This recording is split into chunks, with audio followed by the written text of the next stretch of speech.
ladies and gentlemen.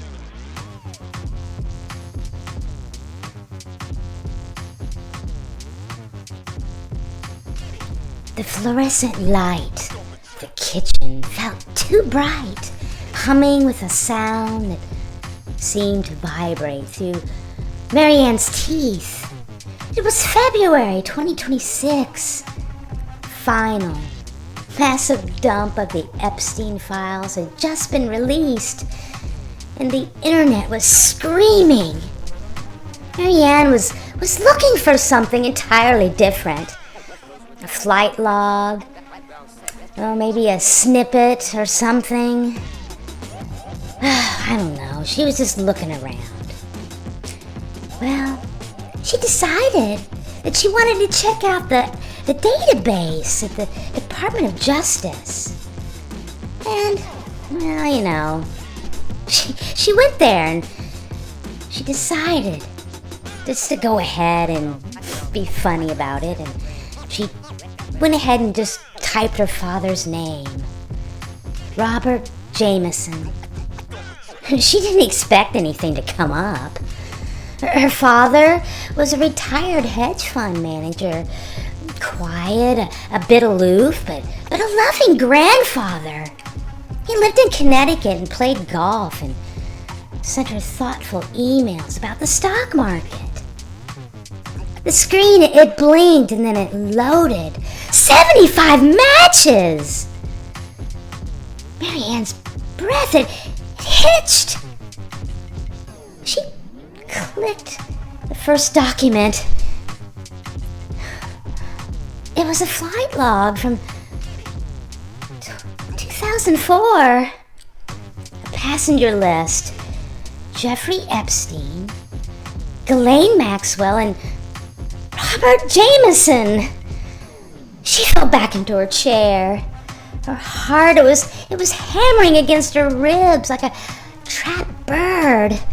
She clicked another. It was a redacted email chain where her father's name was unredacted in the header. And in another one, a photo. It was blurry and it was taken on a private island. It was a group of men standing by a pool. Oh, God. Her father was in the background, laughing and holding a drink. Oh, no. She whispered. No, it can't be him. But it was.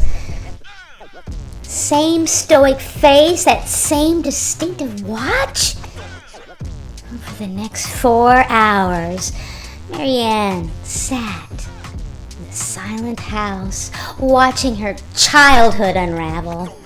The money for her college tuition, the money she'd always thought was her dad's early successful years at a boring firm, suddenly felt tainted.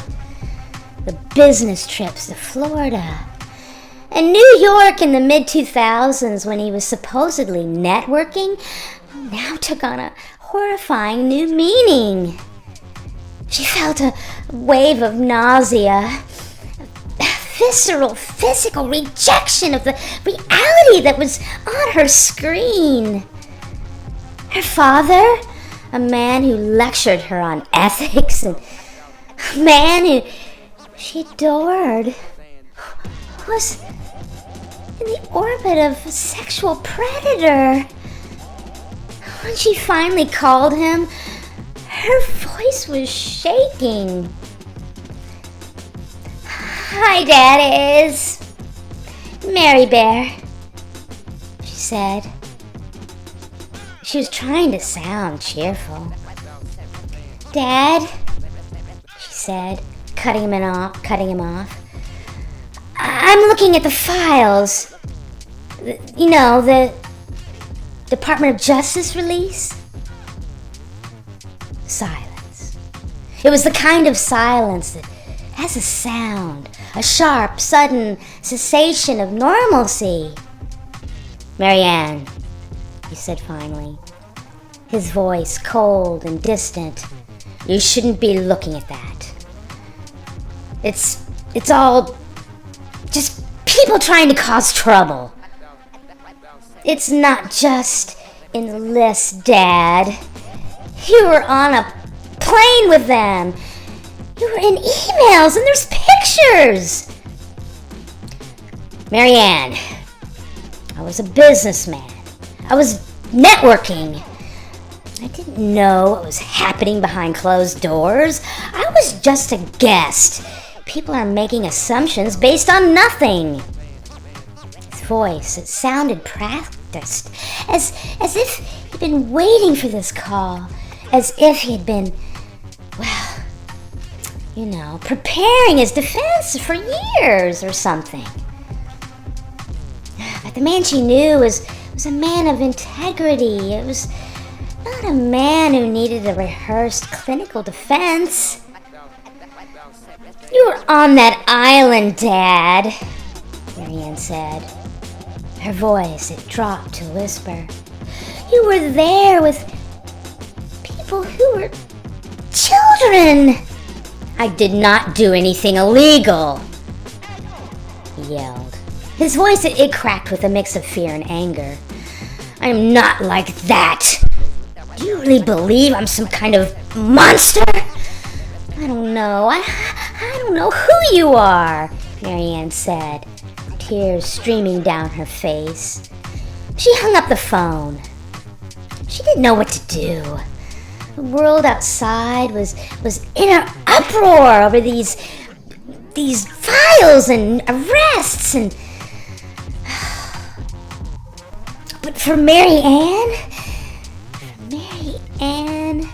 the world, it was small and broken. She thought of her children, of her own life, and the shadow that now lay over her family's name. MaryAnn realized that the hardest part wasn't knowing her father was in those files. It was knowing that she would never, ever look at him in the same way again.